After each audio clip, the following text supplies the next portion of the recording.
आसने संस्थितां वन्दे तां परमेश्वरीं भगवतीं बुद्धिप्रदां शारदां शब्दब्रह्ममयी चराचरमयी ज्योतिर्मयी वाङ्मयी नित्यानन्दमयी निरञ्जनमयी तत्त्वमयी चिन्मयी तत्त्वातीतमयी परात्परमयी मायामयी श्रीमयी सर्वैश्वर्यमयी सदाशिवमयी श्री शारदा पातु अहम। प्रेम से बोलिए गरुड़ भगवान की जय। पंडित जी अब 1 मिनट रुकिए, राजू को आ जाने। अरे आवन शुरू कर तब तक पाठ करेंगे। गरुड़ोवाच कथमुत्पद्यते मातुर जठरे नरकागता गर्भादि दुःखं यन भुक्ते तन्मे कथय केशव। विष्णुर्वाच स्त्री पुंसोस् प्रसंगेन निर्धे शुक्र शोणिते यथायं जायते मत्स्य तथा वक्ष्याम्यहं तव। ऋतुमध्ये हि पापानां देहोत्पत्ति प्रजायते इंद्रस्य ब्रह्म हत्यास्ति यस्मिन् तस्मिन् दिनत्रये। प्रथमे हनि चांडाली द्वितीये ब्रह्मघातिनी तृतीये रजकी हेता नरकागत मातराः कर्मणा दैव नेत्रेण जन्तुर्देहोपपत्तये। स्त्रियः प्रविष्ट उदरम पुंसो रेता कणाश्रया कल्लम त्वेक रात्रेण पंचरात्रेण बुद्बुदम दशाहेन तु करकंदूपे चंडम वा तथा परम। मांसेन तु शिरोद्वाभ्याम वाहवद्यंग विग्रह नखलोमास्ति चर्माणि लिंग क्षुद्रो भवस्त्रिभिः। चतुर्विधातव सप्त पंचभि चतुर्भव षड्भि जरायुणा बीता कुक्षो भ्रम दक्षिणेः। मातुर्जग्धान्न पानाद्यै रेदातुर्सम्मतेः। सेते बिड़मूत्र करते से जंतुर संभवे। क्रमभिच्छद सर्वांगा सौ कुमार्या प्रतिक्षणम मूर्छो मानो सुगत क्लेश तत्र ते श्रुते मुहा करुते क्षुणो लवणा रूक्षाम्लादि विरुल्मणे। मातु भुक्ते रूपस्पृष्टा सर्वांगो स्थित वेदनाः। उल्वेन समृत तस्मिन् त्रैत बहिराग्रताः आस्ते कृत्वा शिरो कुक्षो भग्ना पृष्ठा शिरोदराः कल्पा स्वर्ण चेष्टायां शकुंत इव पंजरे तत्र लब्ध स्मृतिर्देवात् कर्मजन्तः सतोद्भवम्। स्मरन् दीर्घमनुच्छ्वासं सर्वं किं नाम विन्दते नाथ मानसिर्भीता सप्तवद्धि कृतांजलिः स्तुभिति विकल्प्यां वाचा तेनो येनो दरे पिताः। आरभ्य सप्तमासान् लब्धबोधोऽपि वे पिताः नैकत्रास्ते सूतिवातैर्विष्ठा भूरिव सोदराः। जीव उवाच श्रीपतिं जगदाधारं शुभक्षयकारकं व्रजामि शरणं विष्णुं शरणागतवत्सलम्। त्वन्माया मोहितो देहे तथा पुत्र कलत्रकेः अहं ममाभिमानेन गतोऽहं नाथ संसितं कृतं परिजनस्यार्थे मया कर्मो शुभाशुभं एकानि तेन दग्धोऽहं गतास्ते बलभागिना। गुरु जी कहते हैं कि हे केशव, नरक से आए हुए प्राणी माता के उदर में कैसे उत्पन्न होते हैं और गर्भ आदि के दुख को कैसे भोगते हैं, वह सब आप मुझसे कहिए। श्री भगवान जी कहते हैं कि स्त्री तथा पुरुष के प्रसंग से वीर्य और रज के गर्भ में ठहर जाने पर जैसे ये प्राणी उत्पन्न होते हैं, सो मैं तुमसे कहूंगा कि जिस ऋतु के मध्य में हत्या चतुर्थांश रहती है उस समय पापियों के देह की उत्पत्ति होती है। जो 3 दिन इंद्र की ब्रह्म हत्या रहती है उन 3 दिन में पापियों की उत्पत्ति होती है। ऋतु दर्शन होने के पहले दिन स्त्री चांडाली, दूसरे दिन ब्रह्म हत्यारी और तीसरे दिन रजकी अर्थात धोबिन की संज्ञा होती है। ये नरक से आए हुए पापियों की माताएं होती हैं।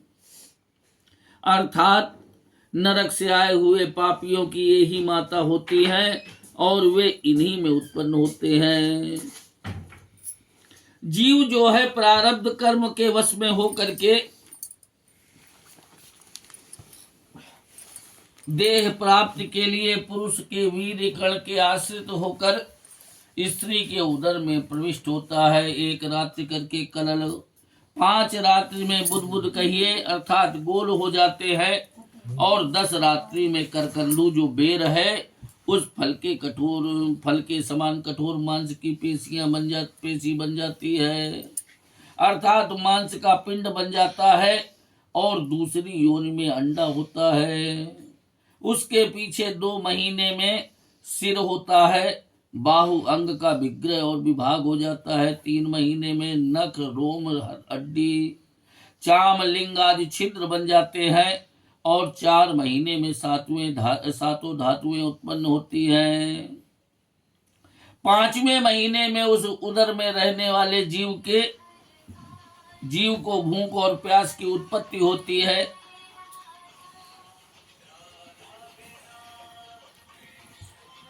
6ठे महीने में झिल्ली जिसको जरायु कहते हैं, उसमें लिपटा हुआ दाहिनी कोख में वह जीव जो है भ्रमण करना शुरू कर देता है। माता के द्वारा खाए हुए अन्न पान आदि से बढ़ा है रस, रक्त आदि धातु जिसका, ऐसा वह असम्मत प्राणी जिससे कि दुर्गंध आती है, जिसमें जीव का होना संभव है, ऐसे विष्ठा और मूत्र के गर्त में वह जीव सोता है, और सुकुमार होने के कारण गर्त में होने वाले भूखे कीड़ों के काटे जाने पर उरु क्लेश से पीड़ित होकर के मूर्छित हो जाता है। माता के द्वारा खाए हुए कड़वे, तीखे, नमकीन, रूखे और खट्टे आदि जो उल्वण पदार्थ हैं, उनके छुए जाने पर उस जीव को उदर में रहते हुए वेदना होती है, तथा जरायु अर्थात झिल्ली और आंत के बंधन में पड़ करके पीठ ग्रीवा के लचने से कोख में सिर को करके पिंजरे के पंछी के समान अंगों को चलाने में वह जीव जो है वहां पर असमर्थ होता है। वहां पर उस जीव को दैव योग से 100 जन्मों की बात याद होती है,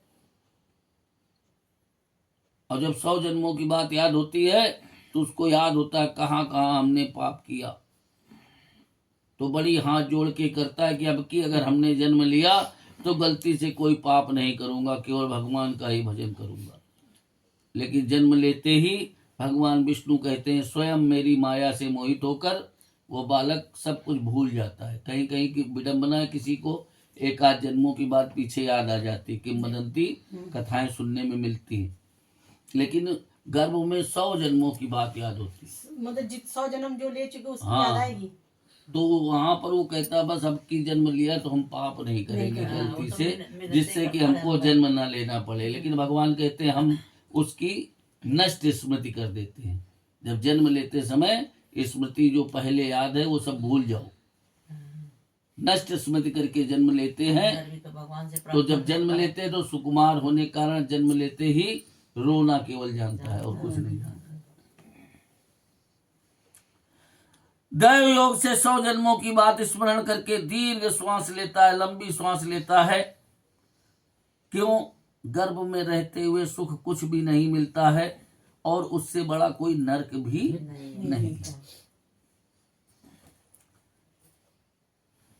संतप्त और भयभीत जीव जो है धातु रूपी 7 बंधनों में पड़ करके हाथ जोड़ करके जिसने इस उदर में डाला है उनकी दीन वचनों से स्तुति करता है।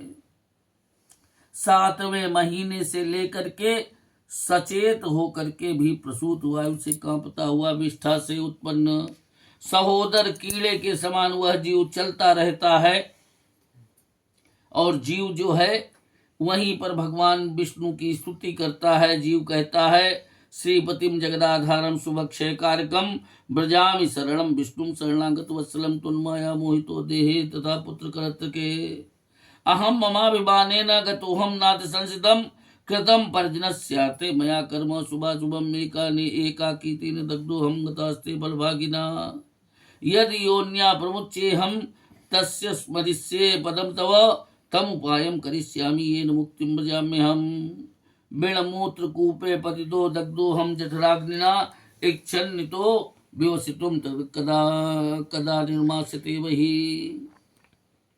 जीव जो है उदर में रहते हुए भगवान की स्तुति करता है कि हे श्री के पति, हे जगत के आधार, अशुभ के नाश करता, शरणागत के वत्सल श्री भगवान विष्णु की मैं शरण में जाता हूँ। आपकी माया से मोहित होकर के देह में मैं और पुत्र, स्त्री में मेरा अभिमान करके हे नाथ मैं संसार में पुनः प्राप्त हुआ हूँ। अगर विरक्तता आ जाए तो मोक्ष मिल जाए, लेकिन जब मोह जब तक रहेगा, हम जिससे ज्यादा चाहने लगेंगे उसी से मोह बढ़ेगा, और जब मोह बढ़ेगा तो मृत्यु के समय वही चीज उसको कष्ट भी प्राण निकलते समय ज्यादा देते हैं, जिससे ज्यादा मोह बढ़ाते हैं। पहले क्यों 4 पन बनाए गए थे कि ब्रह्मचर्य, उसके बाद गृहस्थ, वानप्रस्थ। वानप्रस्थ का मतलब घर में रहते हुए भी जिम्मेदारियों से मुक्त है, थोड़ा बहुत दूरी, फिर सन्यास, घर से बिल्कुल दूरी बना लेते थे। इसलिए कि जब धीरे धीरे हमको केवल ईश्वर के भजन में मन लगा रहेगा, घर से मोह मेरा हटा रहेगा, तो हमको उतना मरते समय कष्ट नहीं होगा। ने परिवार पर जिससे ज्यादा मोह उसी को लिए ध्यान बना है, प्राण निकलने में वही बार बार बाधक बन रहे हैं, कष्ट हो रहा है। 7वें, हे नाथ मैं संसार में प्राप्त हूँ, मैंने कुटुंब के लिए शुभ अशुभ कर्मों को किया, परंतु उस कर्म से मैं अकेला जल रहा हूँ। क्यों कहेंगे परिवार पालना तो धर्म है तुम्हारा, लेकिन तुम कैसे परिवार पाल रहे हो, वो धन किस प्रकार का ला रहे हो, तो वो लाने वाले की जिम्मेदारी है, तो उस पाप और पुण्य का भागी वो है।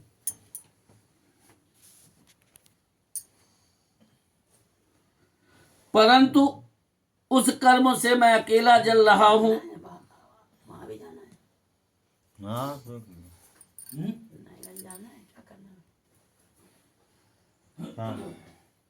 से मोहित होकर के देह में मैं और मेरा पुत्र और मेरी स्त्री ऐसा अभिमान करके हे नाथ मैं संसार में पुनः प्राप्त हूँ। मैंने कुटुंब के लिए शुभ शुभ कर्मों को किया, परंतु उस कर्म के फल से अकेला जल रहा हूँ। वे कुटुंब तो केवल फल के भागी हुए। यदि इस योनि से छुटकारा हुआ तो आपके चरणों का स्मरण करूंगा, जिससे संसार से मुक्त हो जाऊं। विष्ठा और मूत्र के कूप में गिरा हुआ मैं बाहर निकलने की इच्छा करता हुआ जठराग्नि से जल रहा हूँ। उधर में जो सबसे बड़ी अग्नि है उसको कहते हैं जठराग्नि। चाहे कुछ भी खाओ जलती है। प्राण यहाँ नहीं है, प्राण इस नाभि के नीचे स्थित होता है। यहाँ आंतों में जो खाते जाता है, पहले नीचे जल, उसके ऊपर खाना होता है। जो किडनी इधर से गई तो यहाँ पानी, इसे, और यहाँ से खाना आंतों से गया, उसके नीचे प्राण वायु धोंकती है। अग्नि कहाँ है सबसे ज्यादा? जो कुछ भी है उसको पचाना है। पानी अलग, अन्न अलग, उससे जो रक्त आदि बना वो सारी शिराओं में प्रवाहित करने के लिए 10 प्रकार की वायु है जो अलग अलग सब काम करती है। आगे आएगी कथाओं में।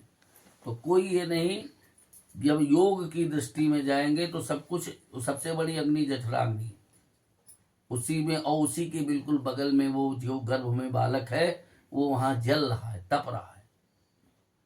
सब बहुत कष्ट होता है। गर्भ का कष्ट से बड़ा कोई नरक नहीं। और ज्ञान के जठराग्नि से जल रहा हूं, बाहर कब निकालोगे?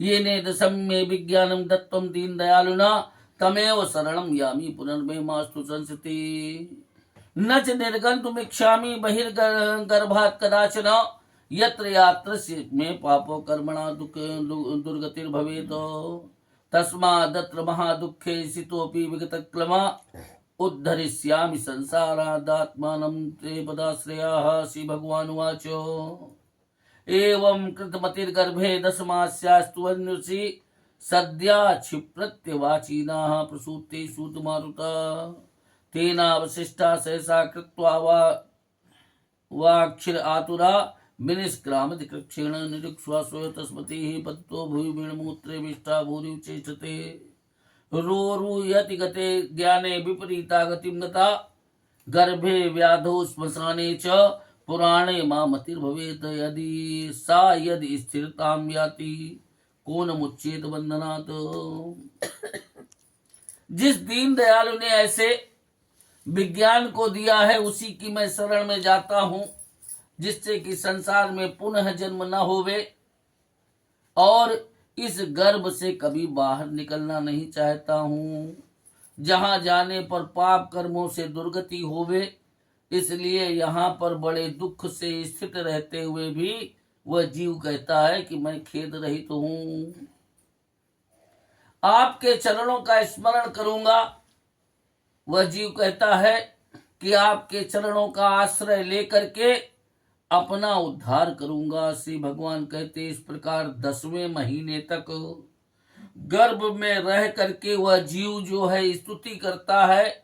बाद में जन्म के लिए सिर को नीचे किए हुए जीव को प्रसूति वायु प्रेरित करता है। उस वायु से प्रेरित नीचे को सिर करके उच्छ्वास रहित नष्ट स्मृति होकर के वह जीव जन्म लेता है। और जब नष्ट स्मृति हो जाती है तो पृथ्वी पर गिर करके विष्ठा और मूत्र में गिर करके कीड़े की जैसी चेष्टा करता है। ज्ञान के न रहने पर विपरीत गति को प्राप्त होकर के वह बहुत ही रोता है। गर्भ रोग स्मशान और पुराण के सुनने में जो मति होती है वह यदि स्थिर बनी रहे तो बंधन से कौन नहीं छूट जावे। गर्भ का तो बतला ही दिया कि 100 जन्मों की बात याद रहती।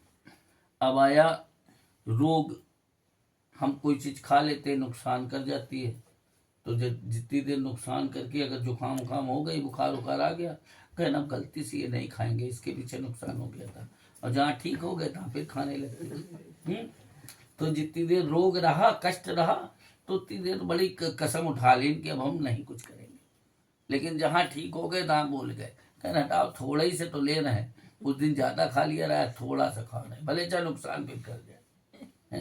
तो गर्भ रोग, फिर स्मशान। जब कोई मर जाता है तो जब तक घाट में पहुंचो, जब तक आग ही नहीं लगती तब तक क्या होता है, ये सब बिल्कुल बेकार है, एक दिन सबको ऐसे ही चला जाना है। और जहाँ ये आग लगी और जहाँ पीछे घूमे, क्या बताऊं मैं, वहां देखो जाना था जरूरी, ये काम बीच में आ गया। अब ये क्या है, ये काम बीच में आ गया, नहीं वहां जाना बड़ा जरूरी था। स्मशान की बात, और जितनी देर वो सामने रखा है, जब तक जलाया नहीं गया तब तक सब बेकार है। एक दिन सबको ऐसे ही चला जाना, इसी बात की चर्चा सब करेंगे। लेकिन फिर और इसे जब पुराण जितनी देर पंडित जी सुना रहे हैं, कहीं ये करने से ये बनता है, अब गलती से ये नहीं करेंगे, लेकिन जब करना होगा तब कर लेगा। तब कोई पंडित जी गए, कथा गई है, तो ये नहीं तो बिल्कुल पंडित जी विधान कर्म के है। अनुसार भोगना तो पड़ता ही तो है। कहा गया इन 4 में से एक की बात भी याद बनी रहे तो आदमी गलतियां नहीं करेगा, और जब गलती नहीं करेगा तो मुक्त हो जाएगा। तो भगवान भी कहते हैं हम तो अपनी माया से चला ही रहे हैं कि जल्दी मुक्त हो जाओगे तो सब अगर इकट्ठे वहीं हो गए तो नीचे कौन रहेगा। तो हमको तो चक्र भी चलाना है। भगवान तो स्वयं कह रहे हैं कि मेरी माया से मोहित होकर के सब यहाँ व्याप्त है, जो कुछ भी हो रहा है। गर्भ रोग स्मशान और पुराण के सुनने में जो मति होती है वह यदि स्थिर बनी रहे तो कौन बंधन से नहीं छूट जावे। तब जब कर्म के भोग से पीछे बाहर आता है तभी वैष्णवी माया उस जीव को मोहित कर लेती है। माया से लिप्त होकर के परवश में होकर के कुछ भी नहीं बोलता है। हम लोग सोचते सीखेगा तब बोलेगा, बोलना सिखा रहे हैं, सिखाना थोड़ी, वो एक निश्चित कर दिया इतने दिन तुमको, अभी ये वो भी उसका पाप ही है जो दंड मिल रहा है कि ना चाहते हुए भी बच्चा रोया कहीं सीसी लगा दो। आजकल तो सीधी बात है कि मुंह का ही होगा, भले चाहे वो भूख नहीं, एक करवट लेटे लेटे उसके बदन में दर्द हो रहा हो, खुजली हो रही, नहीं मतलब है, पराय अभिप्राय, उसके मतलब को कोई नहीं जानना, वो क्या मांग रहा, काहे पीछे रो रहा, अपनी चीज उस पर लाद दी तो परवश होकर के वो पालित होता है। उससे पूछ के तो हम कोई काम कर नहीं रहे, तो परवश है। हम जो अंदाजा लगा रहे हैं वही ठीक है। पराय अभिप्राय के जानने वालों से परवश होकर के कुछ नहीं बोलता, शिशुकाल में होने वाले दुख को पराधीन होकर के भोगता है। यदा गर्भात् बहिर्याति कर्म भोगादनंतरम तदैव वैष्णवी माया मोहत्यो पुरुषम सयदा माया स्पष्टो न किंचिद वदते वसाह सहस्वादि भवम दुःखम पराधीनतया श्रुते परक्षन्नम न विश्वाम पुण्यमानो जनेन सह अनभि प्रेतमापन्नाः प्रत्याख्याता ख्यातु मनीश्वराः साहितो सुचिर पर्यंके जन स्वेद दूषिते नेसा कंडूयनेन्द्राणाम आसक्तो अनोत्थानं चेष्टते तुदन्त्या मतवचम दत्त्वा मस्का कुणादयाः।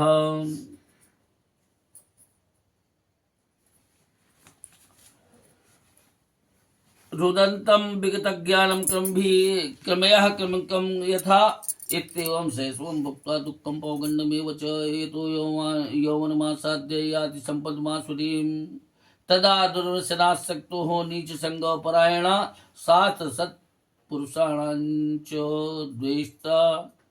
द्वेष्टा स्यात् कामलंपटाः दृष्ट्वा स्त्रियादिव मायां तद्भावैर्रजितेन्द्रियाः प्रलोभिता पतत्यन्ते तमग्निर्नो पतंगवत् कुरंग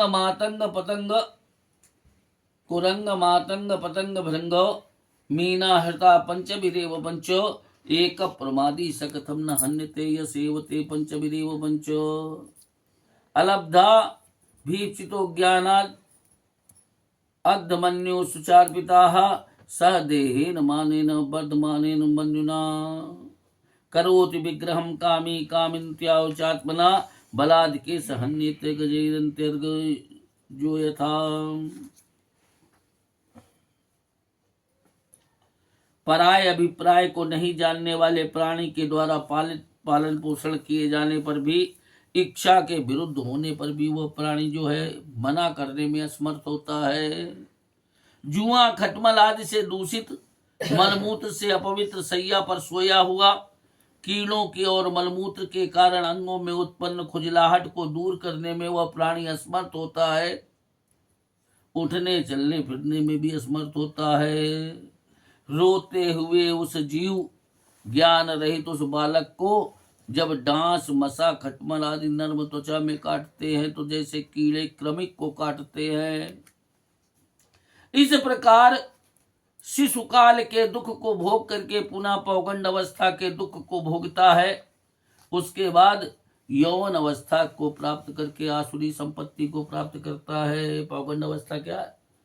जब बड़ा जरा सा हुआ, अब आज पहले तो रहा 6 साल बाद स्कूल की शक्ल देखत रहा है। आज तो जितना बच्चे का वजन है उसे दूने वजन का बस्ता लदा दिन जाते, सुबह दे जाओ स्कूल। तो न चाहते हुए पराय अभिप्राय को लाद करके, बहुत वजन लाद करके जितना बच्चों का उतना भी हाइट कम हो रही है। ये सब प्रकृति की देन है। हम लोग चलत रहे तो केवल एक पार्टी लीने कक्षा 5 तक की कहो पढ़ाई करता नहीं हुई है, लेकिन अब आज जितना बच्चे का वजन नहीं है उससे दूना बस्ता लदा है, तो अपने आप के दबाव में कहाँ से हाइट लंबी होएगी। कोई बच्चा झुक जाता है इसे चलते वही बात बता रहे। तो ये भी परवश है, क्योंकि नहीं जाएगा स्कूल, जाए तो मैडम की मार खाए, घर में नहीं तो मम्मी कुटिया, तो जाना है।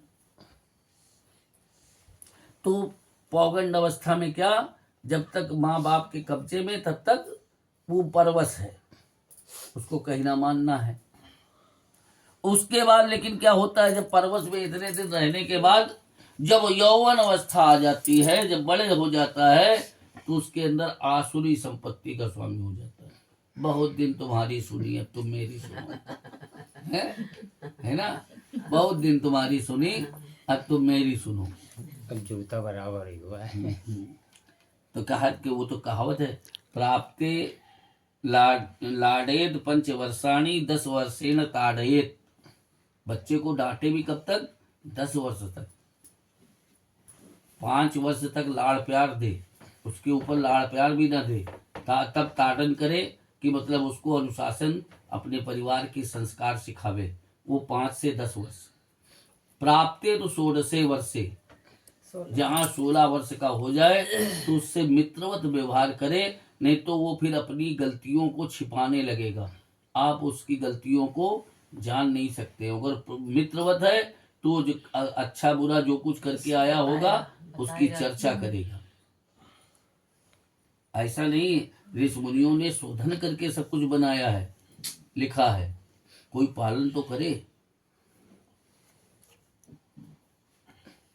आसुरी संपत्ति को प्राप्त होता है उस यौवन में के आने पर दुर्व्यसन में आसक्त होकर के नीच के संग में लगा हुआ शास्त्र और सत्पुरुष का शत्रु हो जाता है और काम में लंपट हो जाता है। देव माया स्त्री को देख करके उसके कटाक्ष आदि भावों के वशीभूत होकर के लोभ में आकर के आग में पतंगे के समान अंधतम महामोह में वो प्राणी गिरता चला जाता है।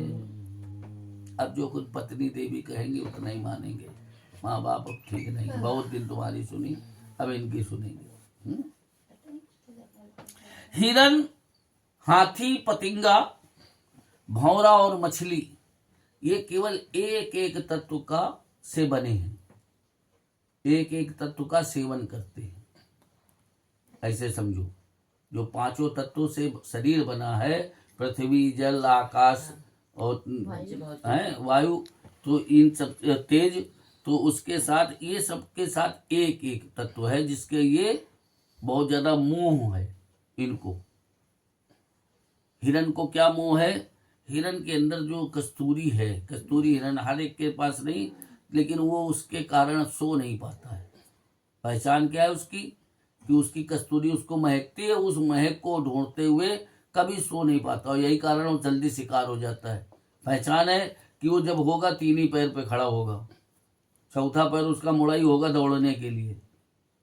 शिकारी पहचान लेते हैं कि ये बैठा नहीं है, आराम से लेटा नहीं, तो ये कस्तूरी हिरन है, इसको मार दो।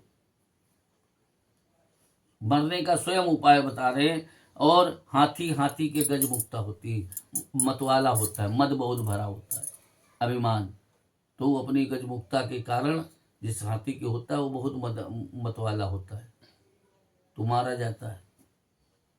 पतिंगा, आग जहां देखी वहीं मंडराता है, वहीं जल के मर जाता है, मारा जाता है। भौरा, फूल की खुशबू लेने जाता है, फूल और खुशबू लेते लेते फूल में बंद हो जाता है, मर जाता है। मछली, जल की है, जरा सी बाहर निकाल दो, जल तत्व जुड़ा है उससे, मर जाएगी।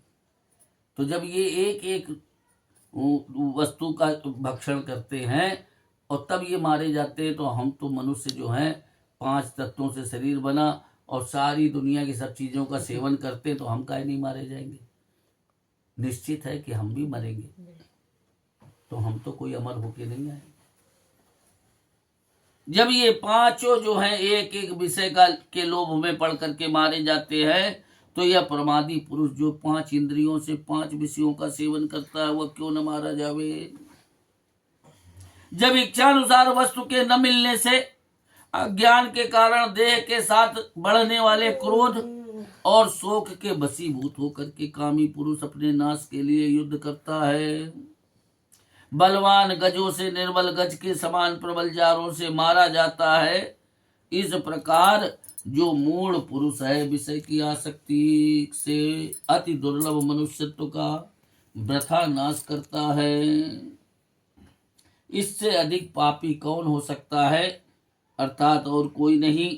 जाति सते सुलभते भूवि मानुषत्वं तत्रापि दुर्लभम तरम खलभो द्विजत्वम यस्तन्न पालयति लालयति इंद्रियाणि तस्यामृतं क्षरति हस्तगतं प्रमादात् ततस्तां वृद्धतां प्राप्य महाव्याधि समाकुला मृत्युं प्राप्य महादुःखं नरकं याति पूर्ववत् एवं गतागते कर्मोपासेर्बद्धाश्च पापिनः कदापि च विरञ्जन्ते मम माया विमोहिता। पशु आदि भी जो हैं वो हम लोगों से फिर भी ठीक है, वो प्रकृति के साथ ही चलते हैं, उनको प्रकृति से परे नहीं चलते हैं, और तभी उनकी लगभग उतनी ही जो आयु निश्चित की गई। मनुष्य सबसे ज्यादा आयु ले ली नहीं, कहीं जेकी जेकी कम कर रहे हो क्योंकि हमने जोड़ दी है ना, तो बढ़ गई, तो सबसे ज्यादा कष्ट भी मनुष्य भोगता है। पशु आदि अनंत जातियों में अत्यंत दुर्लभ जो मनुष्यत्व है, उसमें भी कहीं अगर द्विजत्व मिल जावे, ब्राह्मणत्व आ जावे, तो अति दुर्लभ कहा गया। हे गरुण, उसको पा करके जो आत्मज्ञान से अपने शरीर की रक्षा नहीं करता है, आत्मज्ञान से, ये नहीं कि ऊपर के दिखावे से शरीर की रक्षा, आत्मज्ञान से करे, किंतु इंद्रियों का ही पालन करता है, माने केवल मन के अनुसार ही चलना है, चाहे वो भले गलत रास्ता हो, जो अच्छी लग रही वही करना है, तो इंद्रियों का पालन करना हो। उसके हाथ में प्राप्त प्रमाद बस जो अमृत के समान तारुण्य है, वो जो उसका शरीर है वो धीरे धीरे फिर नष्ट होता है, क्षरित होता है, आयु घटती रहती है, कम उम्र में चला जाता है। जब ज्यादा अपने मन की करेगा तो कोई ना कोई फिर रोग लगेगा तो फिर जाएगा भी। इसके बाद वृद्धता को प्राप्त होकर के महाव्याधियों से व्याकुल होकर के मृत्यु को प्राप्त होकर पहले की भांति वो प्राणी जो है, जीव जो है, नरक को चला जाता है। ऐसे गत आगत इति ते गहता तार्छे पापी नाम नार की गति अंत्येष्टि कर्म हीना नाम किम भूया सोचमिच्छसि। ऐसे गत आगत कर्म पास में बंधा हुआ जो पापी प्राणी है, भगवान विष्णु कहते हैं कि मेरी माया से मोहित होकर के कभी वैराग्य को प्राप्त नहीं होता है। हे गरुण, इस प्रकार मैंने तुमसे पापी और अंत्येष्टि कर्म से हीन पुरुषों को नरक की गति कही। अब तुम क्या सुनना चाहते हो? श्री गरुण पुराणे सारोद्धारे पाप जन्मादि दुख निरूपणम नाम षष्ठोध्यायः। बोल श्री गरुण भगवान की जय।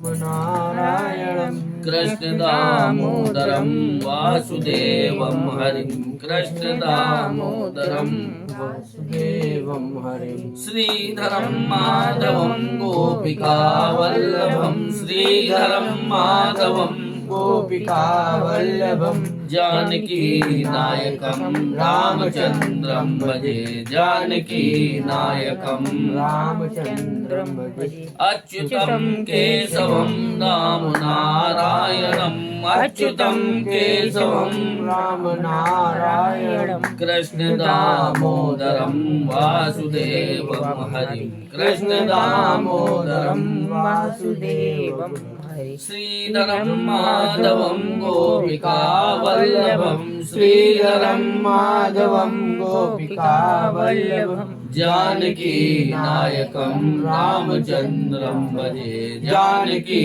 नायकम रामचंद्रं भजे। श्री गोविंद मेरी यह प्रार्थना है, गोविंद मेरी यह प्रार्थना है, भूलो न मैं नाम कभी तुम्हारा, भूलो न मैं नाम कभी तुम्हारा। निष्काम होके दिन रात गाऊं, निष्काम होके नित नाम गाऊं। गोविंद दामोदर माधवेति, गोविंद दामोदर माधवेति, गोविंद दामोदर माधवेति, गोविंद दामोदर माधवेति। हे कृष्ण हे यादव हे सखेति, हे कृष्ण हे यादव हे सखेति। देहांत काले तुम सामने हो, देहांत काले तुम सामने हो। बंसी बजाते मन को लुभाते, बंसी बजाते मन को लुभाते। गाता यही मैं तननाथ त्यागूं, गाता यही मैं तरनाथ त्यागूं। गोविंद दामोदर माधवेति, गोविंद दामोदर माधवेति, गोविंद दामोदर माधवेति, गोविंद दामोदर माधवेति।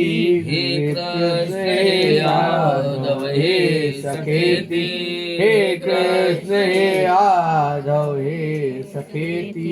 सोचो जरा तो मन में विचारो, सोचो जरा तो मन में विचारो।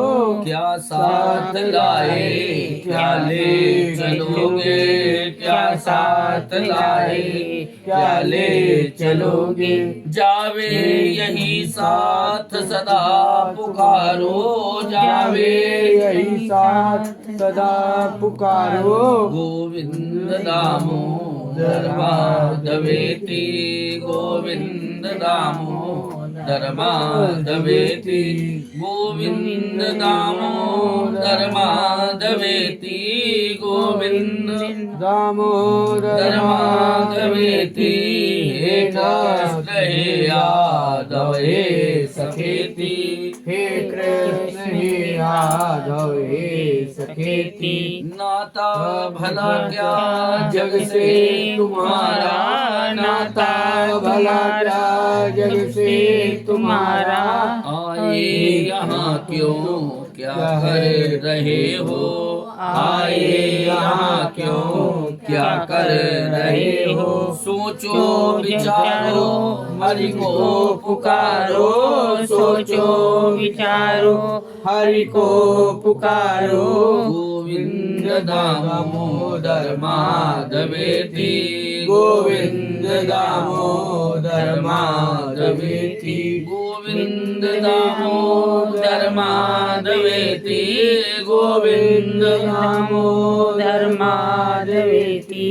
हे कृष्ण हे यादव हे सखेति, हे कृष्ण हे यादव हे सखेति। सच्चे सखा है हरि हमारे, सच्चे सखा है हरि हमारे। माता पिता शील सुबंधु प्यारे, माता पिता शील सुबंधु प्यारे। भूलो न भाई दिन रात गाओ, भूलो न भाई दिन रात गाओ। गोविंद दामोदर माधवेति, गोविंद दामोदर माधवेति, गोविंद दामोदर माधवेति, गोविंद दामोदर माधवेति। हे कृष्ण हे यादव हे सखेति, हे कृष्ण हे यादव हे सखेति। प्रेम से बोलिए श्री कृष्ण भगवान की जय हो, करुण भगवान की जय हो।